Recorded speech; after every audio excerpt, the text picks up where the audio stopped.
I guess we should kind of get into the story of Carl Jung, right? The testimony of Carl Jung and how he came to believe these strange things about the mind, these strange things about psychology, and these strange things about God, right?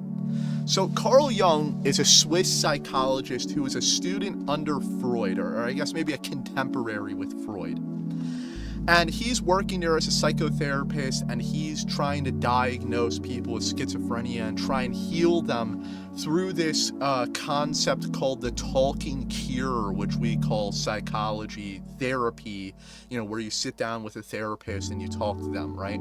Carl Jung, as he's practicing as a young man, he allegedly becomes a schizophrenic, whatever that means, right? He is infected, he catches schizophrenia. When he catches schizophrenia, can't really tell anyone about it because he would lose his practice, lose his career, because he'd be seen as insane. And so he takes it upon himself to try and cure his own schizophrenia. Through doing this, he writes down his experiences in what's called the Red Book. And the Red Book is referenced by many pieces of media. One of the most popular that you've probably heard of is this movie called The Shining. In The Shining, there's multiple references to Carl Jung's The Red Book. Through this process of trying to quote-unquote cure his schizophrenia, which he allegedly successfully did, he came up with his psychological theory. We have our conscious mind, which is our ego, but our conscious mind gets its ideas and gets its thoughts from this unconscious shadow. And within this unconscious shadow, there's all of these different archetype, fragmented personalities that basically conjure up ideas and present the ideas into our conscious mind so that we can act upon them. What Carl Jung talks about when you read the Red Book seems like not schizophrenia. Well, maybe it is schizophrenia, but it seems a lot like demonic possession as described in the Bible, where you have these spiritual entities living inside of you and violating your free will. And Carl Jung would talk about how during the night that these creatures from his unconscious mind would summon themselves and attack him and take control of his body and stuff like this. Carl Jung decides he has to get rid of this schizophrenia, and so he decides to start doing research into the unconscious mind, and he begins to look into Hinduism and Buddhism and Orthodox Christianity and shamanism, and he begins to practice this shaman practice where in his office during the day, after he would have these demonic attacks from these devils, he would stare at the wall and like at a completely blank wall and stare there for hours while visualizing mentally visualizing the entity that he wanted to summon. What would happen is after hours of Carl Jung staring at the wall, visualizing this entity, that entity would appear in the wall and come out of the wall, and he would have conversations with these different entities.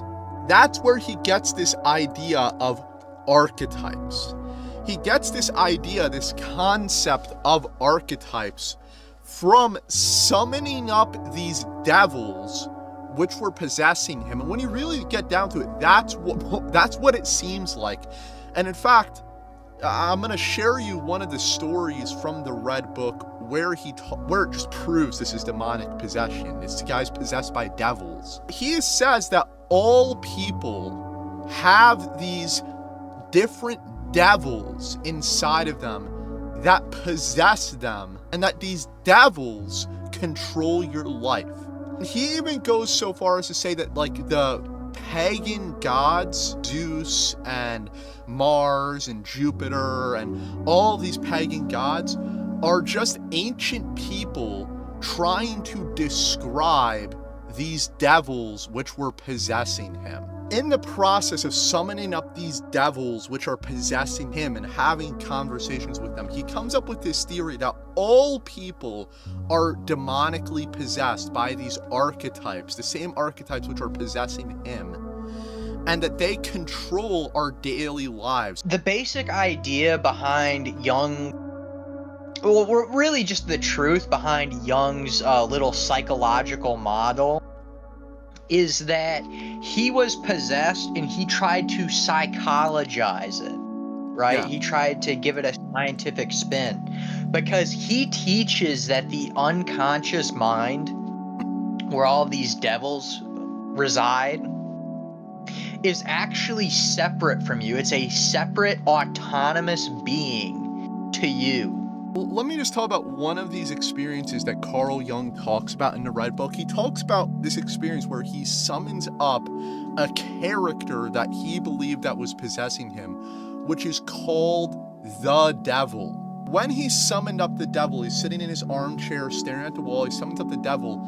This entity, which looked like what we would consider to be a demon, starts physically attacking him and trying to drag him out of his chair and take control of his body. The devil kept trying to convince Carl Jung that he actually does not control his own body, but that he's actually the devil.